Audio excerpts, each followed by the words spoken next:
How did a ruler from the remote mountains of Afghanistan lay the foundations for centuries of Muslim rule in North India? Muhammad Ghori, the Battle of Tarain, the rise of the Delhi Sultanate. None of it was inevitable. It all began with the fall of an older empire. For over a century, the Ghaznavid Empire dominated the region from its stronghold in Ghazni. But after the death of its powerful ruler, Mahmud, a slow decline began.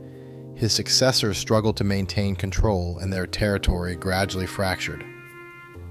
This decay left a massive power vacuum across the rugged lands of Afghanistan. Seizing this moment, ambitious clans from the nearby mountains of Ghor began to push forward. These rising Ghurids conquered the old capital of Ghazni, sweeping away what was left of the old order. One of these Ghurid leaders would soon change the course of Indian history. This new power emerged from Ghor, a rugged, isolated mountain region in central Afghanistan. The rulers of this land operated through a rare partnership. Two brothers, Ghiyath al-Din and his younger brother Muhammad Ghori, shared supreme authority. Ghiyath al-Din remained in their capital of Firuzkoh, managing the western borders and the state administration. Meanwhile, he entrusted the eastern campaigns entirely to Muhammad.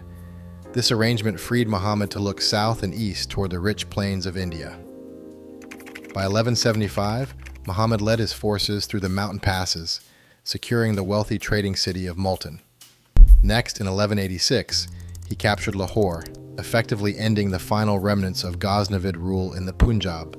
But Muhammad had a very different strategy than earlier invaders like Mahmud of Ghazni. Decades earlier, Mahmud had swept through India 17 times, carrying vast wealth back to his capital.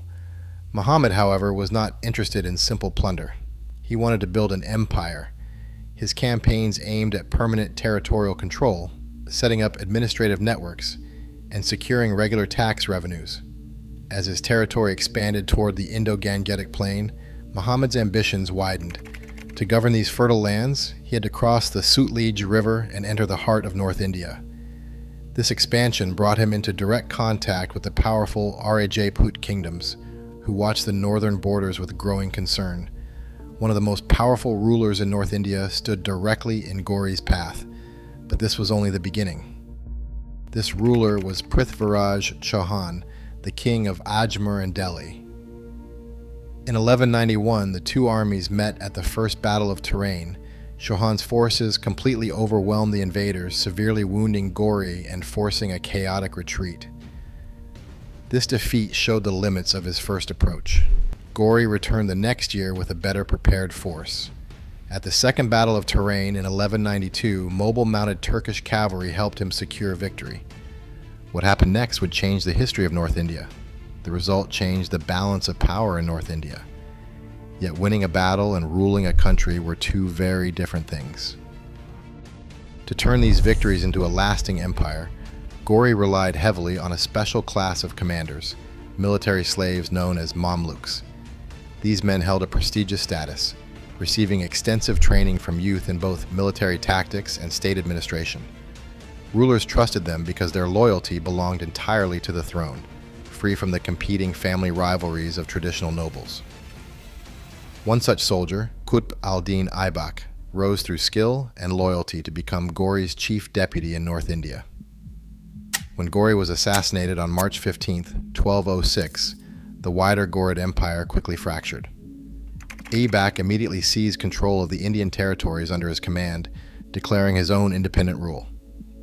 While popular accounts often credit Ghori with founding the Delhi Sultanate, it was actually Aibak who established this new government, transforming temporary military conquests into a permanent state.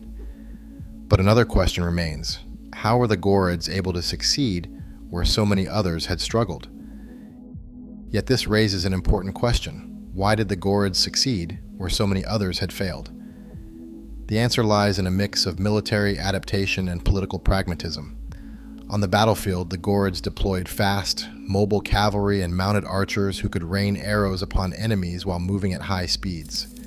Because Ghor sat near major Central Asian trade routes, they had steady access to strong war horses, giving them a clear advantage over the slower, elephant-heavy armies of North India. But conquest required more than battlefield speed. While religious slogans attracted waves of volunteers, Ghori's primary goals were economic and political. He sought stable territory and reliable tax revenues. To govern, the Ghurids pragmatically worked with the existing system, employing local Hindu elites and Rajput landowners to collect taxes and run the state. Today, South Asia's very geography echoes this medieval shift. The political structures defined then still shape modern nations. Share your thoughts on this lasting legacy below.